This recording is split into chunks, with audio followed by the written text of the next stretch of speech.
Crimson Trace announces Link, the world's first wireless laser and white light system, combining a green laser and 300 lumen light with instinctive activation for AR-type rifles. Link, smart, simple, secure. Learn more at crimsontrace.com. He rode out of Louisiana territory, and with his gun slung low and his microphone held high, he brought truth to a savage land. And the legend grew. Tom Gresham's Gun Talk. Hey, welcome back. Tom Gresham here. In just a few minutes, I got to tell you about two things in Chicago. A young woman with a concealed carry permit is attacked, is robbed at gunpoint. She uses her gun, shoots the guy, he's dead.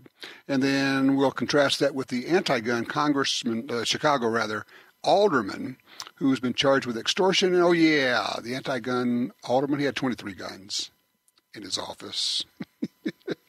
Also, I'll give kind of a little bit of history. 25 years since I first caught CNN making up quotes. The origin of fake news, perhaps. A little bit more about that in just a minute. But right now, Steve's with us out of Shreveport, Louisiana on 3. Steve, welcome to Gun Talk. What in the world have you done? Hi, Tom. Well, before Christmas, I was shopping in a national chain sporting goods store for other people, but I always go back to the gun corner. And I did, and then something caught my eye, and I just had to make an impulse buy.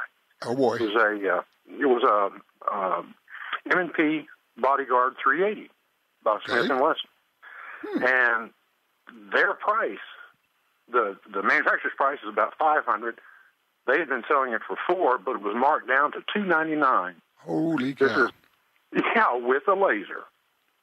So I had to buy it. All right. So have you shot it? Yes, I had. I couldn't shoot it until about a week ago. I took it to the range, and it was really nice.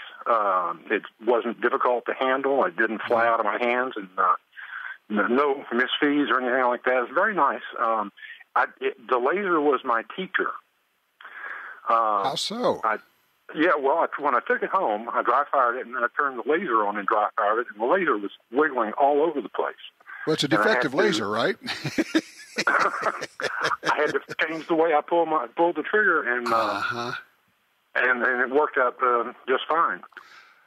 Anyway, the third part, I'm real happy with the purchase. Okay. The third part is the range that I went to here in Shreveport. You may already know about it. I'm sure you do, but it's called the Red River Range, and I don't have any association with it. It's brand new, a couple of months old, I think. And if you go to their website and look at the pictures, they look gorgeous. Well, the place looks just like the website says it does. They have 16 lanes that are for pistols and rifles that are 25 yards long. And it has positive airflow to your back, so you don't even smell the burning gunpowder. Right. And they have, this is the kicker for me, and they sell guns and have gunsmiths and teach classes. Okay. They have 3 lanes that are 100 yards long, indoors. Ooh. Oh, I didn't say that. All these lanes are indoors. Okay. And same positive airflow, and they will rent you a 50 caliber BMG, and you can go in that 100-yard range and fire it in there. Well, but you could also use indoor 100-yard range to go sight in your rifle. You absolutely could. Ooh, and they have a nice feature, too. You can't see 100 yards downrange without binoculars. So they have a camera on the other end, and the camera is on your target, and you have a little TV screen right beside you there. Perfect. And you can see what you've done. Oh, nice. All right, I want to go back to something you said, though, because you mentioned the laser teaching you something. And we've talked about that in the past, but we haven't mentioned it in quite a while, of when you are dry firing with a laser. And of course, when you're dry firing with iron sights, you think you're doing great. And then you see the laser, when you press the trigger and it goes click, and that laser describes a streak across the wall, and you're going, that's not right. So question for you is this. Do you think your shooting improved as a result of that? Oh, sure. I tried pulling the trigger with the pad of my fingertip and with the pad past my first knuckle, and neither of those worked. I had to put the hard part of my first knuckle on my index finger on the trigger, and that way I could pull the trigger all the way back, and the laser didn't jump around. So, yeah, that way you could experiment, because the problem is, and I know you know this, is when you're shooting live fire, the recoil covers up the disturbance of the sights. And people say, well, I'm not doing that. Yeah, you are. You just can't see it because recoil's covered it up. And then people say, well, I'm shooting low and left. Well, yeah, you are, but it's not the gun that's doing that. And when you watch that laser go streak low and left, you go, oh. I love what you just did, though. You kept experimenting with different ways of manipulating the trigger and where to put your finger on it until you got the minimum amount of displacement of that laser every time it dry fired. That's brilliant. Yep. Oh, I agree with you that I'm brilliant. I didn't mean to do that. Yeah, but I did experiment, and it worked out. And then while I was at the range, I went back to firing with just the sights with the laser off. Right. And it wasn't quite as good as with the laser, but I was much better. Just because I changed my trigger technique. Okay. Also, I'm curious, what was your thinking? What was the motivator to buy this smallish, it's not the smallest, but a smallish 380? Is this a carry gun? Yeah, I don't have the permit yet, but I intend to go in that direction. And I've never carried before, and I'm kind of unwilling to do inside the waistband or have to wear a coat all the time because I am in Shreveport and it gets too hot in the summer. Mm-hmm. So I was thinking about carrying in my pocket, with a holster in my pocket. I may change my mind, but that's what I'm thinking right now. And that little M&P 380 is just the right size for that. Well, I would say what you're going to find is you need to experiment. You may need a different way of carrying in the summer than in the winter, with different kinds of dress. One of the things that I ended up doing, and it was hard for me, because I've always been a tuck-in-your-shirt tail kind of guy, because that's what my parents taught me to do. And I've gone to being kind of a Hawaiian shirt tail out kind of a guy, because now I can carry in an inside the waistband holster. I carry on the side, not in front, an appendix carry, but that's a personal choice. The one thing I would say, and I'm glad to hear you say that if you're going to carry it in a pocket, it still needs to be in a holster, because you don't want that trigger loose where anything can impact it or where your finger can pull it while it's coming out of the pocket. Right. That's right. I was... go ahead. No, I was going to say, well, congratulations. I think it's a great purchase, and you have passed along a great teaching point of how to maximize the utility and basically make your laser on your gun a trading tool. That's smart, man. Yeah, it really did, and I'm very happy with it. I'm very happy. Good. Congratulations, Steve, and thank you for the range report. That's a great one. I appreciate that, sir. All right, 866-TALK-GUN. Yeah, if you got something you'd like to share, a gun that you bought, one you're thinking about buying, or just one you've heard about. Hey, I've been shopping, so I've kind of got an eye on maybe another rifle. We'll talk about that at some point. 866-TALK-GUN.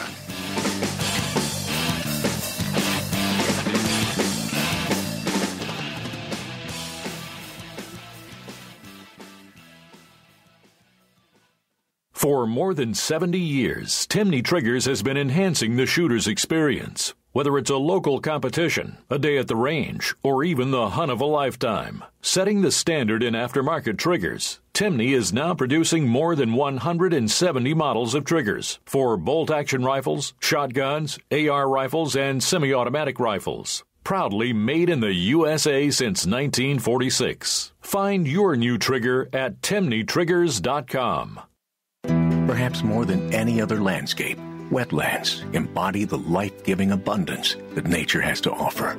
And perhaps more than any other organization, Ducks Unlimited is working to ensure that our continent's wetlands not only survive, but thrive for generations well beyond this one. The time is now to band together. The time is now to rescue our wetlands. You got your carry permit, and that's good. But you could use more training. Get the DVDs, which have what you need.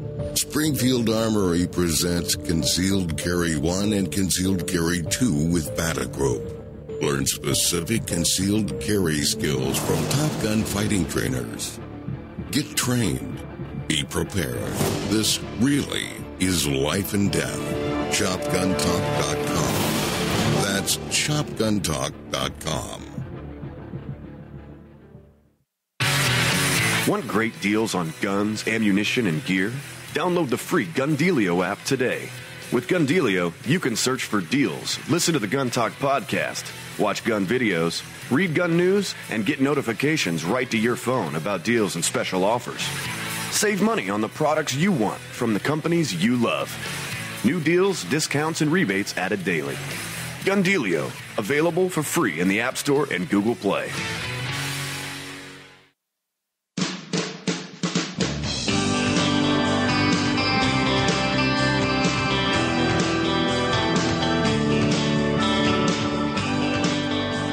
Hey, don't forget, you really need to get that Gundealio smartphone app. Put it on your phone. It's free, of course. Just download it, get it on your phone. You get easy access to deals, rebates, and giveaways, plus gun store events. Also, of course, you can listen to the Gun Talk podcast. That'd be me. And you can also watch videos on training, new products, and everything else. So Gundealio, check it out. Put it on your smartphone. All right, line 2. Jim's with us out of Denham Springs, Louisiana, with a range report. Hey, Jim. Hey, yeah, I got a new AR. Everybody's been talking about ARs lately, so I had to get another one. Okay. And put a red dot sight on it, not an expensive one, maybe $100, and they're not very good at a 100-yard shoot. And that's no, they're not. I mean, the red dots are for speed and, generally speaking, for close-up kind of works. So if you're doing home defense, it would be fabulous for that. But 100 yards and beyond, not so much. So I took it off and put a scope on it. I can get a little better shots with it. Smart. But also another thing, I have lots of different 308s and 7.62 by 51s. I got a SMLE, an old India rifle, excellent gun, and a set me, and it says 7.62 by 51, and somebody told me I should not shoot the 308s in them because the 308s are more powerful than the 7.62 by 51. Even though they're interchangeable, I'm not supposed to do that. What's your take on that? I think they're absolutely interchangeable. I do it all the time. I don't worry about it. Oh, really? Yeah. A gunsmith told me the 308s are more powerful than the 7.62 by 51. Nonsense. Is it? Yeah. I mean, no. There is an argument to be made on when you get down to 223 versus 5.56 because they are very slightly different. And so if you have a 5.56 rifle, you can shoot 223 and 5.56 in it. If you have a 223 rifle, they say you're not supposed to shoot 5.56 in it. However, everybody does. But when it comes to 308, I don't worry about it. I just don't. So it's not going to blow up my SMLE or my SETME. I don't think so, but, hey, remember, I'm just a guy on the radio. I wouldn't listen to me either. But if anybody else knows about it, maybe they'll call in and say something about it. Yeah. Sounds good. We get some thoughts on that. Appreciate that. And congrats. I agree with you. I love red dots, but when you get to 100 yards and beyond, no, not so much. Let's see. Line 1, Ralph's with us in Bossier City, Louisiana. Hey, Ralph. Hey, how you doing? I've got a range report. Sure. We have 3 different indoor ranges in Shreveport, Bossier. So you've got one close to you wherever you're at. And they all have unique capabilities. You heard about Red River Range, been there, fantastic. Cool. DavTech has just 25-yard range, pistol and rifle. But on the weekends, if you remember, you've got a 1,000-yard range and an outdoor pistol training course also. Nice. So not everywhere when you're just inside Bossier, 5 minutes from DavTech, you can be at a 1,000-yard range on the weekend. It's so you got that. What I'm thinking is that it's interesting because it's a reminder to people, look around and see what's around. You may have a favorite range, but there may be other ranges near you that have other features or other things they offer. And the other thing is, like you're talking about the Red River Range there, we have new upscale shooting ranges opening all over the country. So even if you've been shooting in an area for a long time and you have the place that you like to go, it pays to pay attention to see, is there anything new? Is there anything out there? How often do you go to the range? Well, I got a P365. You know how long they've been out. I had to wait a little while to get mine. And I'm over 6,000 rounds through it. I've had the striker drag, no problem. It's just about gone away. And thing hasn't failed me at all. It didn't like one type of ammunition, which is what I found most guns don't like. Even my Glock would have hiccups with them occasionally. But other than that, it shoots everything I feed into it. Really, I'd rather shoot it than the, the 43 Glock? Yes, the Glock 43. And then, of course, they've got the new Glock 43X, which is the 10+1 round version. But it is interesting how some guns you just really like the way they feel. And the guy standing next to you at the range may say, man, I love the 43. I can't stand that SIG. You're going, well, okay. There it is. Most of us like them all. They all do well in different things. Biggest thing I can find out between the small Glocks and the 365, I can shoot that 365 300 or 400 rounds at one setting and my hand not get tired, my fingers not get beat up. I can't do that with the Glock, and I would assume it's just the size of my hand and the size of the Glock, the way everything works. I think so, and and then there are other people. I mean, I talked to one woman. She has more than 100,000 rounds through her Glock, personally. And you go, okay. And, I mean, whatever works for you. I mean, that's just pretty much it. But man, you're a champion. If you got 6,000 rounds through a P365, you're the go-to guy on the information on that. I personally love that gun, and I'm excited to see other manufacturers coming out with answers to it, the Glock 43X. And I wouldn't be at all surprised if next week, well, a week and a half, when we go to SHOT Show, if we don't see some other things coming out there too. Hey, I appreciate the call, sir. Thank you, Ralph. Let's see, line 4, Jacksonville, North Carolina. John's with us. Hey, John. Hey, how's it going, boss? Great. I'm looking at, I've been eyeing it for over a year now. A Stover Coach gun. Okay. Stainless steel barrel, and I'm wondering what your thoughts are. Do you know anything about it? Have you ever shot one? Yeah, I have.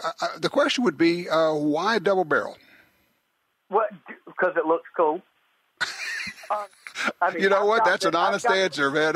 It's not like, I think it's going to be better. No, I just like the looks of it. Okay, that's kind of cool. Yeah, I've got the Mossberg shockwave. I've got the Mossberg pumps. I've got about whatever you can get, but it just looks cool for $400. Then, all right, I'm going to give you my take on it. Let me tell you what I think.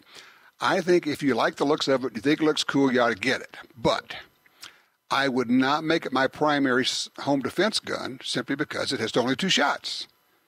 I mean, if that's the only gun you had, then that's what you have. But you have other options. If you have a full Mossberg pump shotgun, which would be my go-to on that of the ones you've listed there, that would be my go-to home defense gun because you don't know how many rounds you're going to need. Maybe you need none. That's the best option.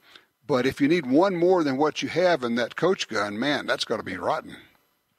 Now, the trigger pull, hammerless, how is that if you've shot it? I didn't think it was bad, but then again, remember what it is. This is not a Perazzi or a high-grade gun. This is a gun you go out and play with because it looks cool, just exactly what you're talking about. It's like, we're going to go out to the range, we're going to goof off with it, I got this thing. But it's not my defense. It would not be my defensive gun. It would be my fun gun at the range gun. Gotcha. And I think I'm going to get one. Because every time I go to the gun store and it's hanging there in full stainless steel, I mean, I just... there's some guns have gravity. Have you noticed that when you walk into the store, they just pull you over to them? It does. It does that. All right. Well, good luck with it. That's a cool choice, though. I like that. It's a cool looking gun. There's kind of a history involved there. Now, when you go to stainless steel, it doesn't look exactly like the old. By the way, if you don't know what we're talking about when we say Coach gun, that is the model, but it comes from the idea of the old stagecoaches. If you've watched many westerns, you've seen the guy who rides shotgun.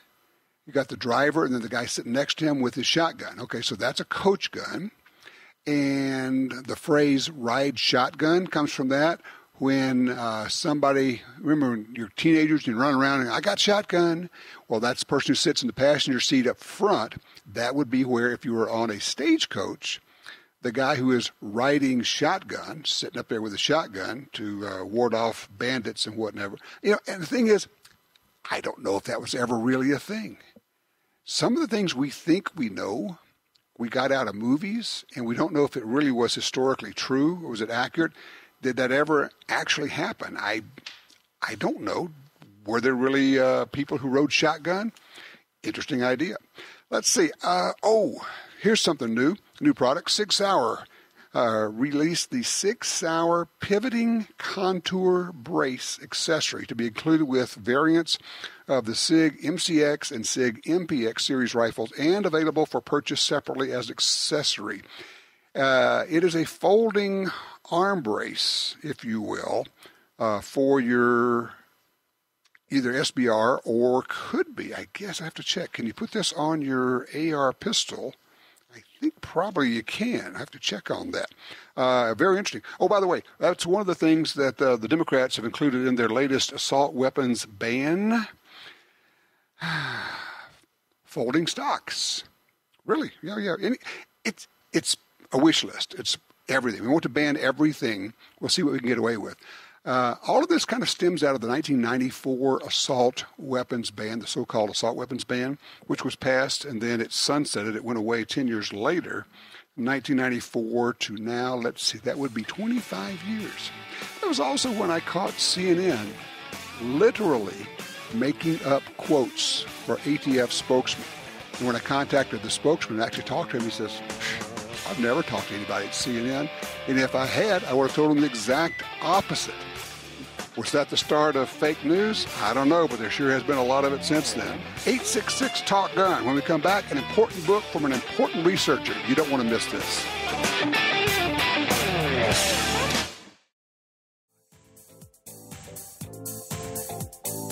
All right, welcome back. Tom Gresham here. It's Gun Talk. 866 Talk Gun gets you in. In the battle for the Second Amendment, research is important because we have to know what was. And frankly, we're under constant attack by the quote-unquote researchers. It's what happened to the Centers for Disease Control when Congress took away its funding for doing gun research after their head of research said the goal for them was to end up banning guns. Well, that continues with, I got to call it bogus research. And the only way to fight that is with our own research that is well documented. One of the guys who is really on the forefront of that is Clayton Cramer. He's been there, done that. He's been quoted by the Supreme Court a couple of times, by lower courts. His work is vitally important. His newest book is Lock, Stock, and Barrel, The Origins of American Gun Culture. Clayton Cramer, welcome. Oh, good. Thank you for having me on. Absolutely. Now, throughout the years, you have, and I mentioned researcher because there are people who write books, but there's almost no one that does the kind of research that you do, the in-depth research, when you look at a paper that comes out or a book that comes out and you look at it and you go, that just doesn't look right to me. I don't think that's right. The rest of us do that, but we don't do anything about it. You jump in and go, well, I think I'll spend a year or something researching this thing. I guess the first question is, why do you do that? Partly because I have a strange notion of hobbies. I do some of these things because I enjoy researching the history of the past. I think it really got me started on this was back some years ago.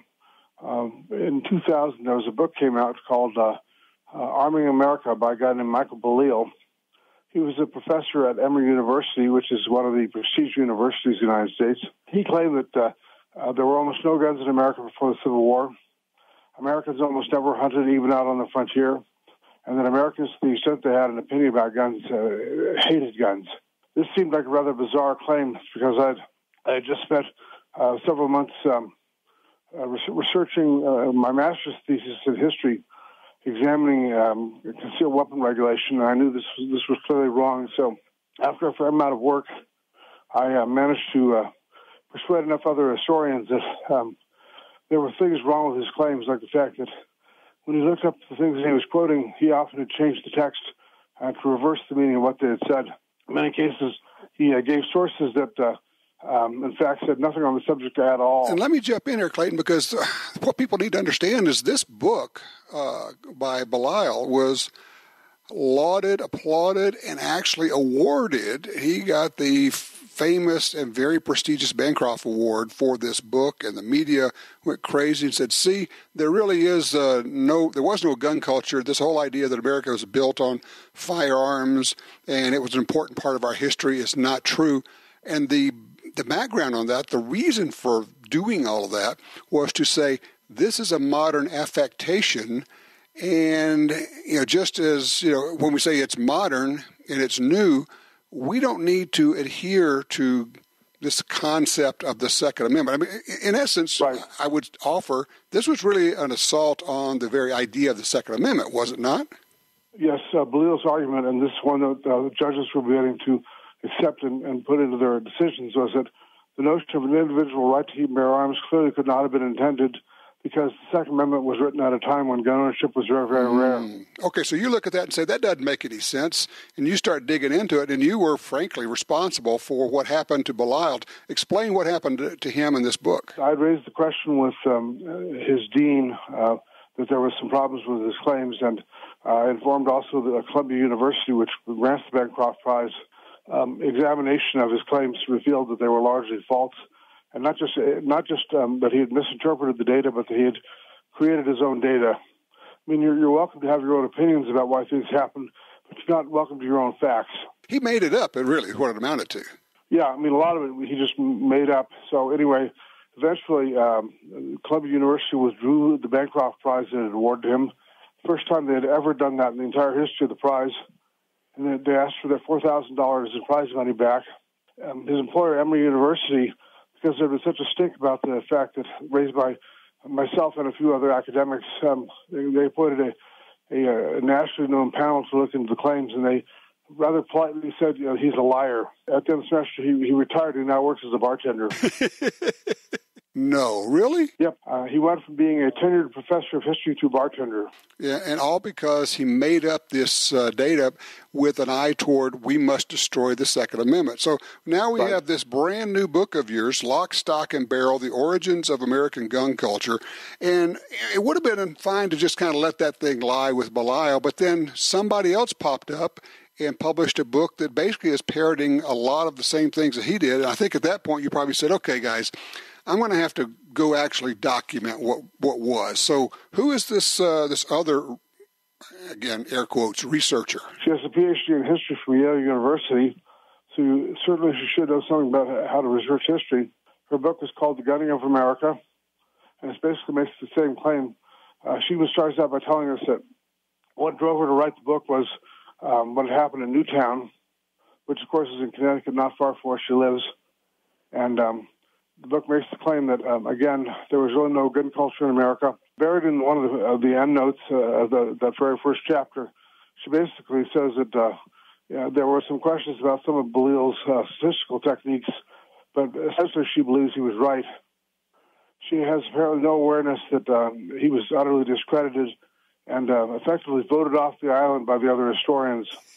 Okay, so let me just jump, because we've got your new book, Lock, Stock, and Barrel, and when I started into it, I thought, oh, well, this will be interesting. And then once I started, I realized, no, this book is fascinating. The level of research, the depth of research you have done with this, and the 50 to 100 pages of notes and bibliography, and this is a research document, but it reads really well, and honestly, what it does is it just makes a lie out of all of this nonsense that Americans did not have guns and didn't even like guns at the founding of America. Yep, pretty well demonstrates that this is a complete utter piece of nonsense. I cannot find that Haig ever intentionally lied, altered quotes or anything like Belial did, but in many cases she shows such sloppy research technique that she should probably ask for her money back for a PhD. Quotes from a book that says that Colt's agent in California basically stopped trying to sell guns because there was so little demand for them during the gold rush era. So I went through California newspapers of the gold rush era, and I found literally thousands of ads for revolvers. many of them specifically for Colt revolvers. And in fact, the previous page in the book that she had cited that he had given up trying to sell guns showed that he had sold something like $100,000 worth of guns in the previous 2 years in California. This is a fascinating book here. The level of research is incredible. The writing is excellent. And yet, I think we both know this is not going to be a bestseller. It's important on the academic front, but this is not a book you're going to expect to sell 100,000 or 1 million copies of. So why do it? Why do you do this? Two motivations. One of them is that, like Belial's book was being cited by judges to justify restrictive gun control laws, I'm sure this book at some point will become similarly used to justify restrictive gun control laws as well. That is a real problem. So it's important for people on our side to be able to say, oh, no, this claim by Pamela Haag has been pretty thoroughly refuted by this work done over here. You know, I do want to point out for people to understand, your work this is not like just we hope that your work could be quoted or used by the courts. Your work has already been cited by the U.S. Supreme Court a couple of times and by lower courts numerous times on important gun cases. So, I mean, you have been there basically providing the background so when they make a claim, a lawyer could come in and go, no. Look at this work from Clayton Cramer. This is actually documented. The notes are there. The bibliography is there. The source is all sourced. And then the court goes, oh, okay, well, that makes sense. And and so you have become, frankly, a critical part of the gun rights movement and protecting the Second Amendment. And I want to encourage you to continue because what you do is important. It is kind of a pricey book. It's really intended primarily for university libraries. Go ahead, buy it, read it, and then contribute it to your local library.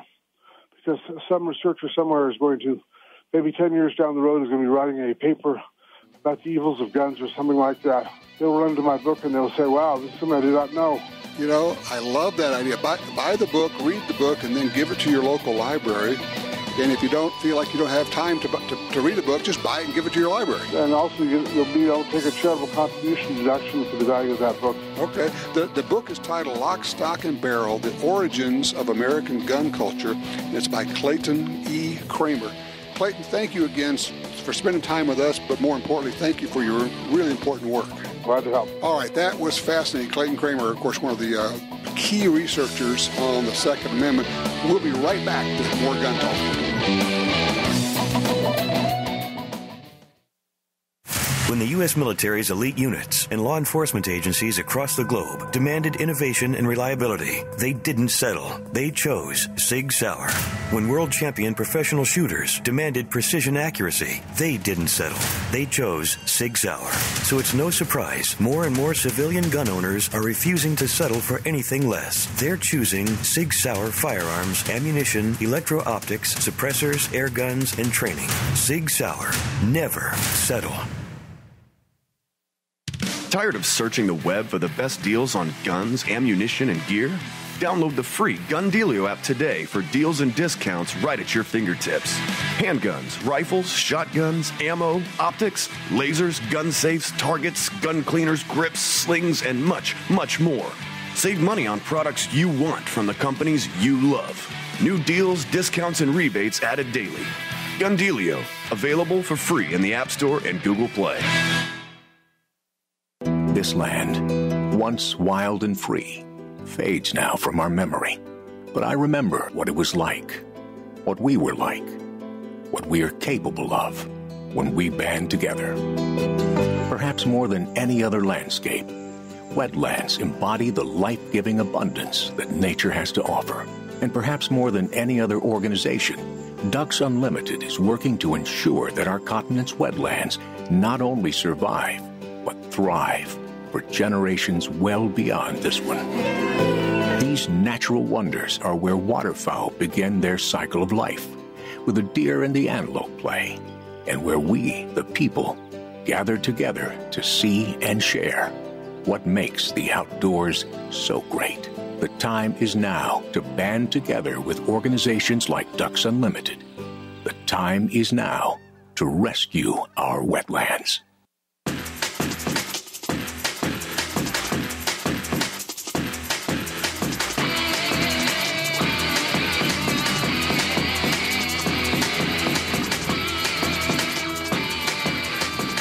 Just a thought here. When you want to spot a burglar, you want to do it when he's casing your home or after he's in? You want to see him when he's outside or when he's inside? Yeah, well, that's pretty simple. John figured that one out. His Blink camera alerted him of burglars trying to break in while he and his family were home. Or Shannon, her Blink camera caught a thief stealing packages. Now, both times, Blink video clips were sent to the police to help convict the crooks. The Blink motion-activated indoor and outdoor cameras are wire-free, set up in minutes, and run on 2 AA batteries that last up to 2 years. I've been using the Blink cameras for a year and a half, 2 years, something like that. I wanted to add another one, and this week I did. It was so easy. You just get an extra camera. The app says, add a camera. Click on that. You scan a barcode on the camera, and your app recognizes it and adds it to your list. And then I'm setting it out outside. So I'm up on this stool. I've got this camera. It's like the easiest thing in the world. Look at my phone. I adjust it, where I've mounted it on the wall, get it all set up, done. I mean, if it hadn't been for me having to drag an ice chest out to stand on it, because I couldn't get the ladder out in all the snow. We got 3 feet of snow out here right now. If it wouldn't have been for that, it would have gone a little bit faster, but it probably only took 10 minutes even as it was. It's a stone simple system. I really like it. I've been using it for a long time. I mean, no contracts, no subscriptions. It's really affordable. It's simple. Blink works with Alexa, and the Blink camera systems make great gifts. I just think they're smart, frankly. You can check it out. Go to blinkprotect.com/gun talk. Yeah, that's our link for Gun Talk. blinkprotect.com/gun talk. Blink is an Amazon company. Okay, I mentioned the deal. We're 25 years since the passage of the so-called assault weapons ban. 1994. Bill Clinton. In all the run-up to that, of course, they had to create the term assault weapon. At its core, it's a brilliant move because there is no definition for it. And when there's no definition, then it can be anything. Assault rifle has a specific definition that is a select firearm. Assault weapon basically is anything they don't like, or anything that looks mean, or anything that looks ugly, or anything that's black, or anything that's semi-automatic, or anything that has a collapsible stock, or anything that takes a detachable box magazine. And all of those are included in the bans, various bans. But in the run-up to the vote in Congress, which ended up decimating the Democratic leadership in Congress, they lost control of Congress for the first time in 40 years as a result of this. CNN kept running video of machine guns, full auto machine guns, when they knew that was not what was being banned. And we told them over and over again, and they kept doing it. They didn't care. And then they had a quote. They said that somebody at the ATF had said that assault weapons were responsible for the majority of murders, the majority of gun crimes, and I knew it wasn't true. So I tracked down the guy. They actually had his name. I tracked him down, talked to him at the FBI. He said, no one from CNN has ever talked to me. And if they had, I would have told them the exact opposite. These things hardly ever factor in crime. That was the first time I knew of CNN faking news. Of course, they've done it repeatedly since then. Tell you what, when we come back, I'll tell you a little bit more about another incident of them faking news, of making up stories, making up stuff about guns. They got caught, but they said, well, you guys basically shouldn't point out that we're lying. Really?